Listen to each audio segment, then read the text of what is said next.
Absolutely. So earlier when we were getting ready to chat, you brought out these bottles, and you must have brought them out for a purpose. So tell us a little bit about what you had in mind when you brought these out. Well, I did, because it's about the way the wine business works. Okay. You know, when I started making single vineyard wines. I was going to be a geeky little winery that only made single vineyard designated wines in the highest fashion possible. Mm-hmm. You know, and so I did, and I was successful at that. But you know, when you're making these single vineyard wines, there are always lots within the single vineyards that don't make the cut. So you got this little winery, and you say, "What am I going to do with this extra wine?" You say, "Well, I'm just going to put it all together in a big vat, and I'm going to do it." And since I was making Sonoma County, that became kind of a blend of Sonoma County vineyards, and you're always trying new vineyards. Some of them, while they're very good, are not good enough to or unique enough to make a single vineyard wine, but they make pretty good wine, and they're yours now that you've actually been trying them. So they go into that too. So you end up with a mid-tier wine, like Sonoma County Old Wine Zinfandel, and that becomes kind of your house standard, because it's very difficult for a small winery.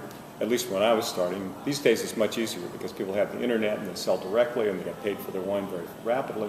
But my receivables were 180 to 200 days. It was ridiculous. You know? So I didn't get paid for what I did for a very long time. Right. So you needed a wine that people would buy more rapidly and probably pay for more rapidly because it would turn more rapidly because it was less expensive.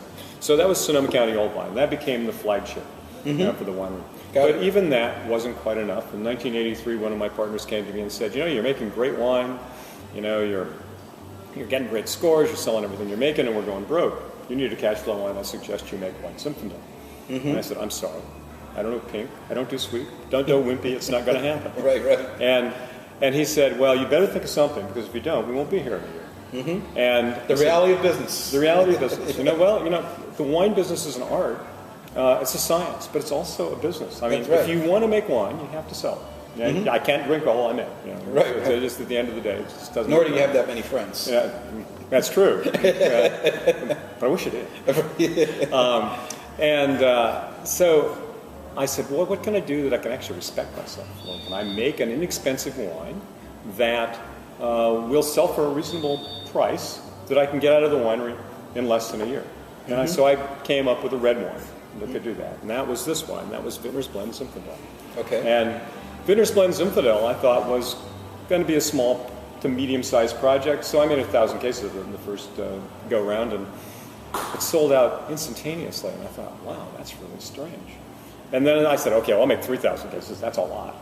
And it was gone in almost the same amount of time that the 1,000 cases was. Well, today, this is one of the most consumed Zinfandels in the world.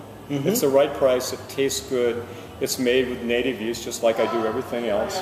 It's made with French oak, just like I do everything else. It has all the hallmarks of a really good wine. And people like it. And I'm sure the price is right. Well, the price is under $10. Right. So, right. So at the end of the day, if you make good wine and you price it reasonably, they will come. People drink good wine, and so it's become very popular, and it's the kind of thing that allows me to do these other ones. So it's all kind of a piece, and it's all Zinfandel, and it's quite remarkable. I have to say that I've lived a rather blessed life from that standpoint. Exactly. So Zinning worked very well for me. And one last thing before we wrap it up, the no wimpy wines thing. Where did that come from? Who's responsible for that? Well, it kind of came out organically. You remember I told my partner that I wouldn't do pink, sweet, or wimpy. Right. And he he's a really interesting, smart man. He was part of business school graduate, and in those days we literally would go into every account and sell the wine. And he walked into the California wine merchant down in Chestnut, Greg O'Flynn, and said, here's the wines. And Greg said, you make great Zinfandel. I'm glad to take them, but I want you guys to make White Zinfandel because you'd be really good at it. And Reed says, nah, that's not going to happen. Joel adamantly opposed to it. In fact, he has a sign over the fermenters that says no wimpy wines allowed. Okay. And he just made it up, and it would have died there, except that, Greg phones me up, and he says, well, I'm coming up to the winery, and I want to taste your wines, I want to see what you got coming up, I like your wines. He said, by the way, I want to see the sign. Sign. What sign's that, Greg? He says, oh, you know, the one says no whipping wines or the fermenters. And I'm thinking, Reed's been there. Okay, sure. I phone up Reed and say, what's this about a sign? He says, oh, yeah, I thought he'd forget. I said, well, not only didn't forget, but he's coming up. And he said, I guess we better have a sign made. So we had a sign made, so by the time Greg arrived, it was there. And, you know, that sign still hangs over the mantle here at the tasting room. Right. And it really described what we do. In those days, it did. In those days, we were making probably some of the biggest, most intensely flavored Zinfandels that were out there. You know, people have surpassed us in power. I don't think they've surpassed us in quality. But, Right. But having said that, it was fun. And so we came up with a bumper sticker. Somebody said, oh, well, you couldn't put that bumper sticker on a car. It talks about wine. You know, it'd always be stopping me. So we came up with a Latin bumper sticker, which was Nullum Vinum Flaccidum, you know, which we thought was pretty funny. You know, really, once again, got the flavor of what we were about. Sure. And then we began looking for other languages. So we found Pas de Vin Poumouillé, which was the French version of, like, that's no wet chicken wine. And perhaps the best was one of my field workers gave me. When I asked him, you know, what would this be in Mexican? And he said, oh, you never put this on a bumper sticker. And I said, well, give me a chance. And it was no vinos sin huevos. Oh, see. Yeah, meaning I understand that one.